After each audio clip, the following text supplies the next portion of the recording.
Someone asked me the other day, what's one thing a leader has to focus on in the upcoming year?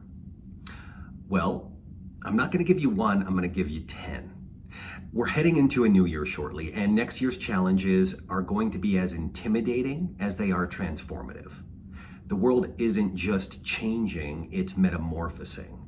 And the leaders who fail to adapt are going to find themselves rusty relics in a brave new world. So, inspired from my book, The Science Behind Success, I'm going to give you 10 guideposts for leaders to consider for the upcoming year. And the first one is to cultivate self-awareness. Awareness is the entry point for transformation. And the first person a leader must understand is themselves. So in the upcoming year, commit to regular self-reflection and getting feedback from others so that you can identify blind spots and biases that potentially skew decision-making and can get you into trouble.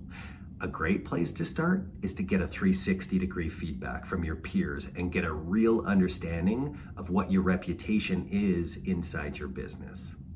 The second one, prioritize well-being. And the hardest person to do this for is for yourself. But a healthy you and a healthy team is an inspired and productive team. So you need to both live and encourage work-life balance, whatever that means for you. And it means different things to different people. But make mental health a part of the conversations in your business. And guess what? It's soon going to be a part of your success. Number 3, lead with integrity. Trust is the bedrock of leadership. Be transparent in your actions, accountable in your decisions, and honest in your communication. Model the behavior you want to see in your business and hold yourself and others accountable.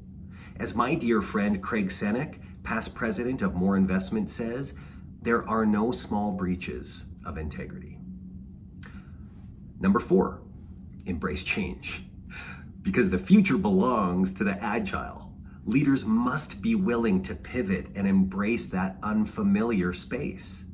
You can start by fostering a culture that views change as opportunity, not a threat. And equip your team with the skills to adapt and effectively harness change rather than resist it. Number 5, what's going to really help is if you foster a culture of learning. Ignite the spark of curiosity within your team. Encourage continuous learning. In fact, allocate a budget for professional development where people can choose how they use it, and make that learning a part of your one-on-one discussions and performance reviews.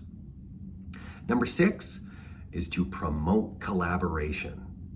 Tear down the nasty walls of silos, or cylinders of excellence, as some people like to call them, and truly foster a culture of collaboration. Because collaboration is essential for a healthy organizational ecosystem. It's a must. So promote it, celebrate it, and foster it. Number 7, practice empathy. Walk a mile in your team's shoes.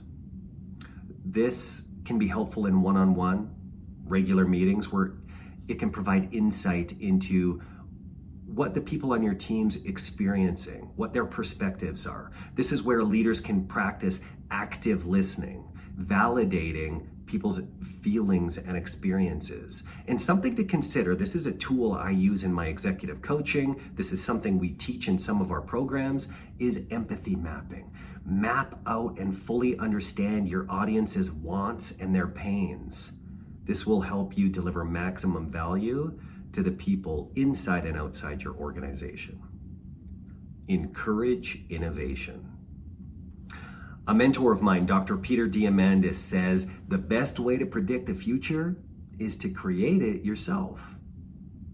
Foster an environment that rewards creative thinking, calculated risk-taking, and create a space that's safe where people can truly brainstorm and explore out-of-the-box thinking. Because there are 2 types of businesses, those that are committed to the process of innovation or those that are going out of business. It doesn't have to take a nightmare to wake you up, so encourage innovation. Number 9, develop resilience.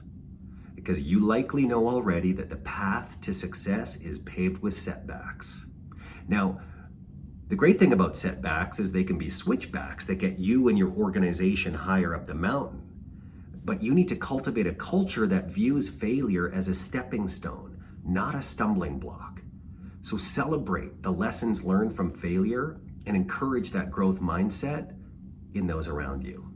And the last one, number 10, invest in personal growth.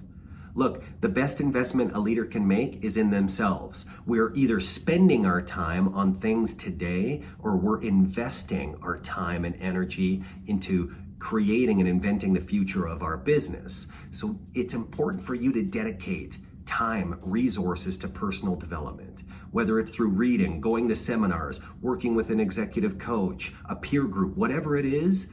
Set personal goals, not just business goals, and track your progress towards them.